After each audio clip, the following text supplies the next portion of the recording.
नमस्कार मु Ananya प्रियन्यास fashion YouTube channel को आपण मन को स्वागत करुच्ची। आज मु बनाऊँगी आंब आचार। केमिति बेसी दिन आंब आचार को स्टोर करके रखिपारे से प्रणाली मु आज शिखेबी। प्रथमे आंब नहीं आंब मु 4 ରୁ 5 किलो नहीं ताकू मु देखंतु 4 फाळ करके ताकू छोट छोट पीस करके काटी नउची।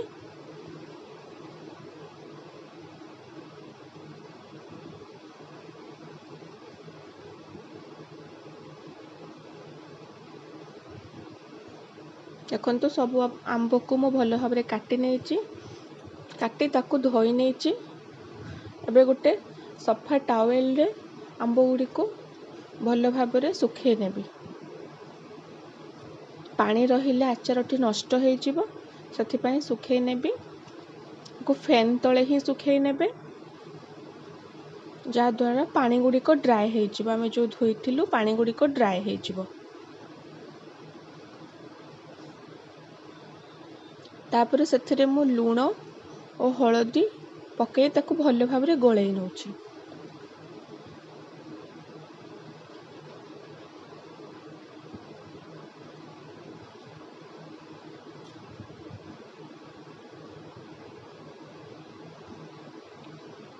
लूण हळदी पके गोळेई नवा परे ताकू मु 2 ରୁ 3 दिन खरारे सुखेबी।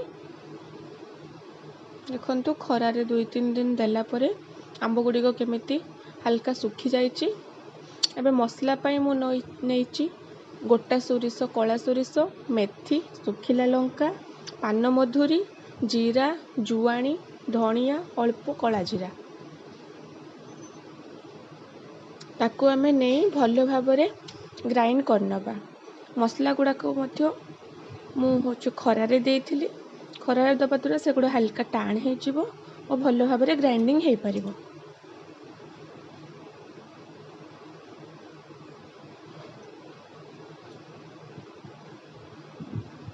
देखंतु मसला गुड़ा ग्राइंडिंग करके नहीं नउची। एबे मु धला सोरिष नैची। धला सोरिष को मु दरदरा गुंड कर नैची। पूरा फाइन पेस्ट करिबेनी दरदरा गुंड करी नैची।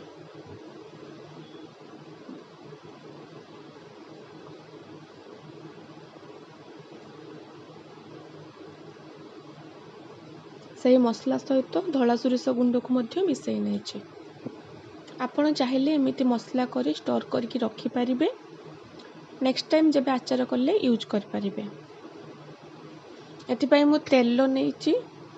तेल को भल भाव गरम करनेबी। हाफ लिटर सोरिष तेल नैची। किंतु तेल जेते बेले पूरा धुआं बाहरी आसीबो तेलरू से तेल को सही समय रे बंद करनेबे। गैस को बंद करला परे तेल को ठंडा करनेबे। एबे सही आंबरे हळदी लूण गोळा हेथिबा आंबरे गुंड मसला को मु सब ऐड कर दोछु। गुंड मसला ऐड करबा परे ताकू टिके गोळेई नेबे।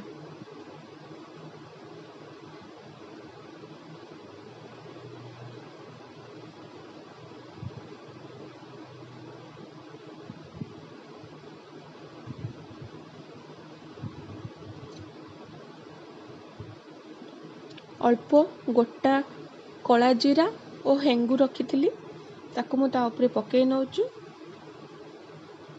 ताकू मध्य आमे भल भाव गोळेई नबा।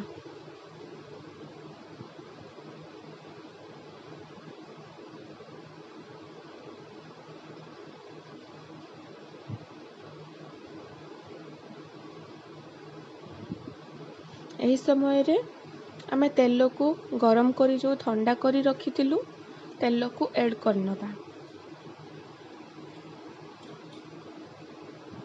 अल्प अल्प करी ऐड करी गोळेई गोळेई सब तेल को दे भल भाव गोळेई नबा।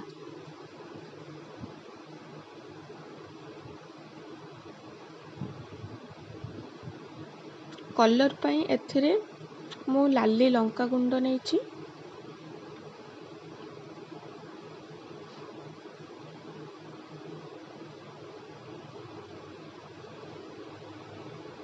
लाली लंका गुंड पके ताकू गोळेई नबा।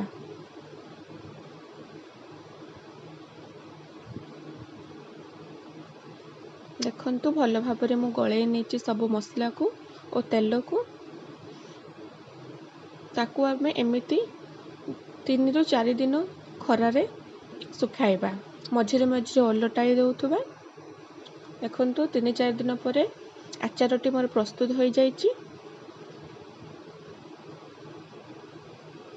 এই ଆଚାରକୁ ଗୋଟିଏ ସଫା କଣ୍ଟେନର ନେବା, ତାକୁ ଧୋଇ ଭଲ ଭାବରେ ପୋଛି ନେବା।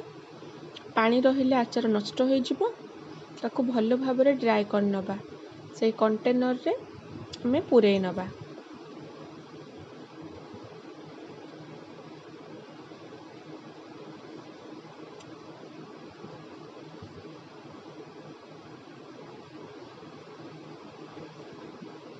ଆଚାରରେ ପାଣି ହାତ କି ଓଦା ଚାମଚ ଲଗେଇବେନି।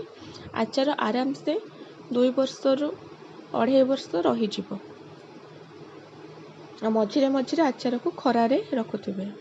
ଦେଖନ୍ତୁ ଆଚାର ସବୁ ମୁଁ ପୂରେଇ ନେଇଛି କଣ୍ଟେନରରେ। ଉପରେ ଅଳ୍ପ ସୋରିଷ ତେଲ ଦେଇ ତାକୁ ମୁଁ ରଖିନେବି। ଦେଖନ୍ତୁ